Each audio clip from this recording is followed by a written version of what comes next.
wabarakatuh. Kami akan mempresentasikan bab 9, yaitu qada dan qadar Allah Subhanahu wa taala.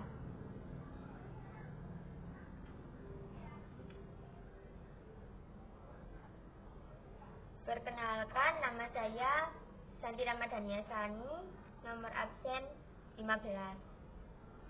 Perkenalkan, nama saya Tias Nawangsi, absen 18. A. Iman kepada qada dan qadar. Iman kepada qada dan qadar adalah bagian dari rukun iman yang keenam, sebagai dasar akidah yang wajib kita yakini. Percaya kepada qada dan qadar akan memperkuat keimanan dan ketakwaan kepada Allah Subhanahu wa taala. Pengertian qada dan qadar. Qada menurut bahasa artinya ketentuan atau ketetapan, sedangkan menurut istilah yaitu ketentuan atau ketetapan Allah Subhanahu wa taala terhadap setiap makhluknya sejak zaman azali. Nah, teman-teman, ada yang tahu nggak zaman azali itu apa? Zaman azali adalah zaman sebelum diciptakannya manusia oleh Allah Subhanahu wa taala. Qadar menurut bahasa artinya keputusan, sedangkan menurut istilah adalah keputusan Allah Subhanahu wa taala yang terjadi pada makhluknya, baik yang sudah terjadi, sedang terjadi, dan yang akan terjadi.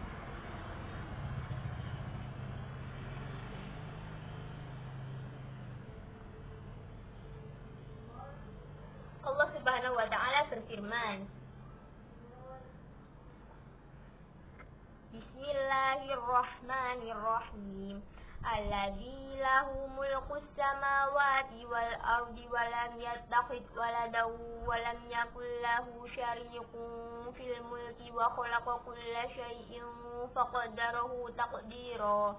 Artinya, yang kepunyaannya lah kerajaan langit dan bumi, dan dia tidak mempunyai anak, dan tidak ada sekutu baginya dalam kekuasaannya, dan dia telah menciptakan segala sesuatu, dan dia menetapkan ukuran-ukurannya dengan serapi-rapinya. Quran Surah Al-Furqan ayat 2. Beriman kepada qada dan qadar Allah Subhanahu wa taala adalah percaya dan meyakini dengan sepenuh hati bahwa segala sesuatu yang terjadi dan akan terjadi di alam semesta merupakan kehendak dan ketentuan Allah Subhanahu wa taala. Keyakinan tersebut juga diikuti oleh ucapan lisan dan diwujudkan dengan perbuatan sehari-hari.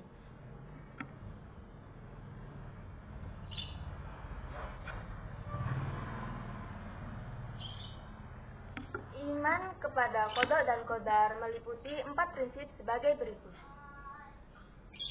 Iman kepada ilmu Allah Subhanahu wa taala yang qadim atau tidak berpermulaan, dan dia mengetahui perbuatan manusia sebelum mereka melakukannya. Yang kedua, iman bahwa semua qadar Allah Subhanahu wa taala telah tertulis di Lauh Mahfuz. Iman kepada adanya kehendak Allah Subhanahu wa taala yang berlaku dan kekuasaannya yang bersifat menyeluruh. Dan yang terakhir yaitu iman bahwa Allah Subhanahu wa taala adalah zat yang mewujudkan makhluk. Allah Subhanahu wa taala adalah sang pencipta dan yang lainnya adalah makhluk.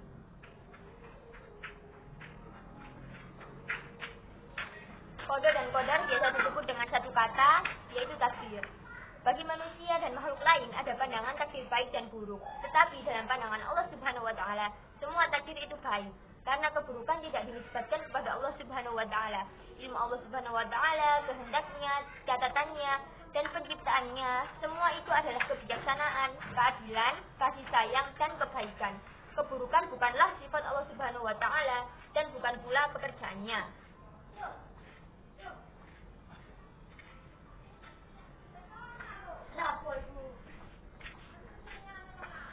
Takdir mu'allaq.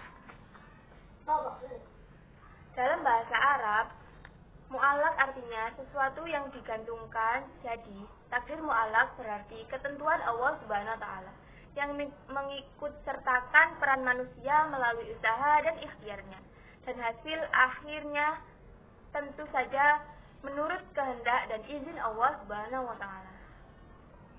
sebagaimana firman-Nya yang berbunyi, Bismillahirrahmanirrahim. Innallaha la yughayyiru ma biqaumin hatta yughayyiru ma bi anfusihim. Yang artinya, sesungguhnya Allah tidak akan mengubah keadaan suatu kaum sehingga mereka mengubah keadaan yang ada pada diri mereka sendiri. Quran Surah Ar-Ra'd ayat 11. Beberapa contoh takdir mu'allaq adalah kekayaan, kepandaian, dan kesehatan.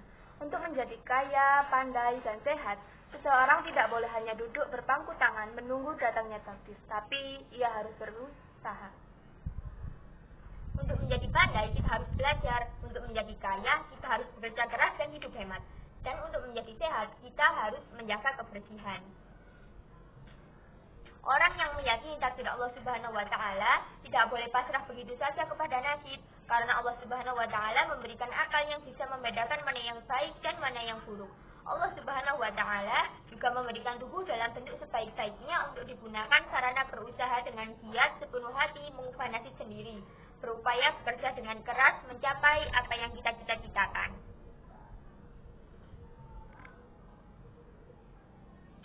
Takdir mubram. Dalam bahasa Arab, mubram artinya sesuatu yang pasti, tidak dapat dihindari.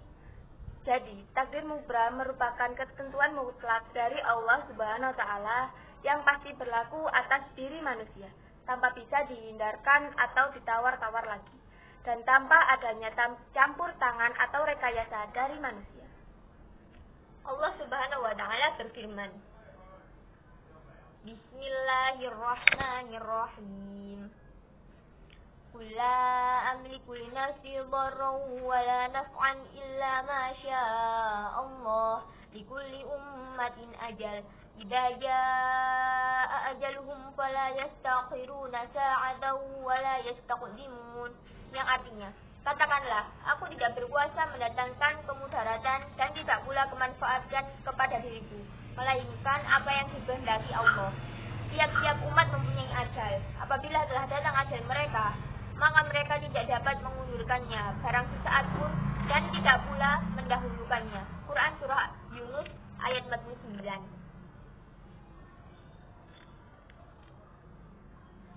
Contoh takdir mubram antara lain: 1. Waktu ajal atau usia seseorang. 2. Jenis kelamin atau kelahiran seseorang. 3. Warna darah yang merah. 4. Bumi yang mengelilingi matahari. 5. Bulan mengelilingi bumi. 6. Datangnya kiamat.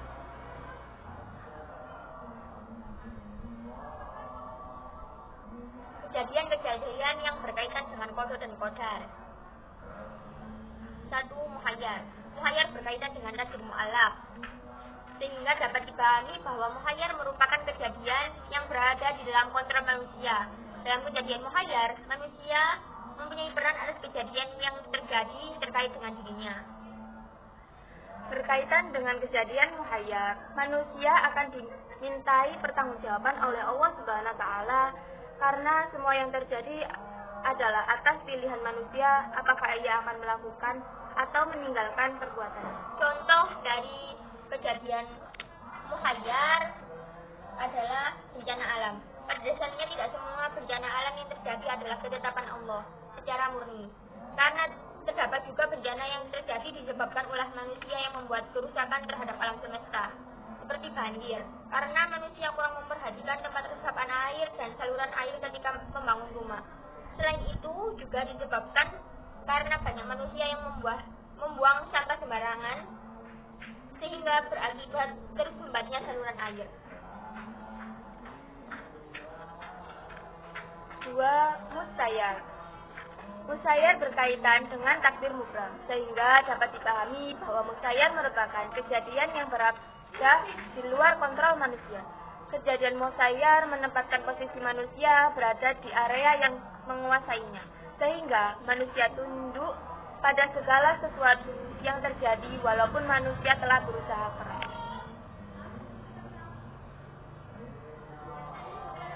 Berkaitan dengan kejadian musayyar, manusia tidak akan dimintai pertanggungjawaban oleh Allah Subhanahu wa taala karena semua berada di luar kontrol manusia. Contoh kejadian musayyar adalah jenis kelamin manusia, jenis rambut manusia yang berlainan, warna kulit yang berbeda-beda, dan sebagainya. Contoh lain adalah kematian. Kematian terjadi karena ajalnya telah datang. Mengubah qada dan qadar Allah Subhanahu wa taala. 1. Ikhtiar. Nah, sebelumnya mengubah takdir Allah Subhanahu wa taala yang masih dapat diubah bukan berarti mengingkari ketentuan yang ditetapkan oleh Allah Subhanahu wa taala, karena terdapat qada dan qadar Allah Subhanahu wa taala yang dapat diubah oleh manusia. Oleh karena itu umat Islam harus mengetahui dan memahami qada dan qadar Allah Subhanahu wa taala yang dapat diubah maupun tidak dapat diubah. Yang pertama yaitu ikhtiar. Ikhtiar adalah berusaha dengan sungguh-sungguh dan sepenuh hati dalam menggapai cita-cita dan tujuan. Allah Subhanahu wa taala menentukan takdir. Kita sebagai manusia berkewajiban melakukan ikhtiar. Ikhtiar secara fisik adalah ikhtiar yang dilakukan dengan usaha-usaha secara fisik. Sedangkan ikhtiar secara batin adalah doa. Untuk mencapai sesuatu yang diinginkan, umat Islam harus mengiringinya dengan doa, yaitu memohon kerelaan Allah Subhanahu wa taala agar yang diinginkan dikabulkan oleh Allah Subhanahu wa taala. 2. Tawakal. Tawakal adalah berserah diri sepenuhnya kepada Allah Subhanahu wa taala tentang sesuatu yang telah diusahakan dengan maksimal. Tawakal terkait erat dengan ikhtiar, atau dapat disimpulkan bahwa tidak ada tawakal tanpa ikhtiar.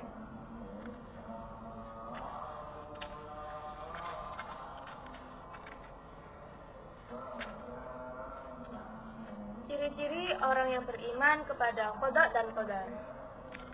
Di sini Tias akan membacakan poinnya dan saya akan menjelaskan pengertian dari poin-poin tersebut.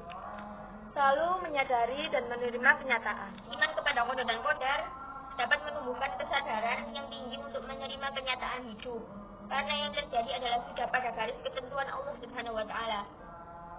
Pada hakikatnya bencana atau rahmat itu semata-mata dari Allah Subhanahu wa taala. 2. Senantiasa bersikap sabar.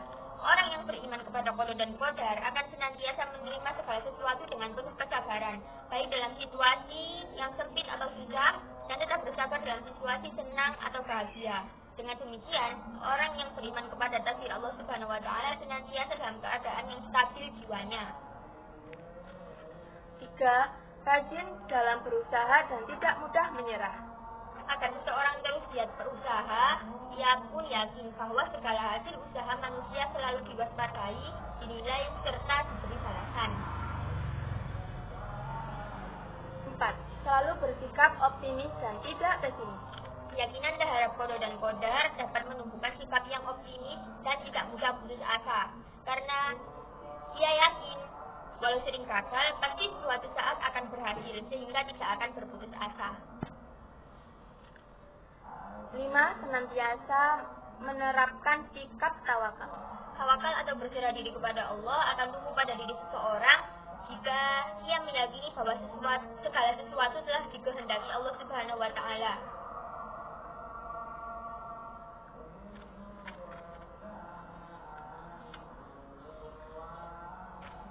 Hikmah kepada qada dan qadar. 1. Mendorong umat manusia untuk berusaha. Hikmah beriman kepada qada dan qadar. 1. Mendorong umat manusia untuk berusaha agar kualitas hidupnya meningkat. 2. Memperkuat keyakinan bahwa Allah Subhanahu wa taala penciptaan alam semesta dan Tuhan yang Maha Esa. 3. Menumbuhkan sikap dan perilaku terpuji. 4. Meningkatkan ketakwaan kepada Allah Subhanahu wa taala. 5. Menumbuhkan kesadaran bahwa alam semesta dan segala isinya berjalan sesuai dengan ketentuan-ketentuan Allah Subhanahu wa taala. 6.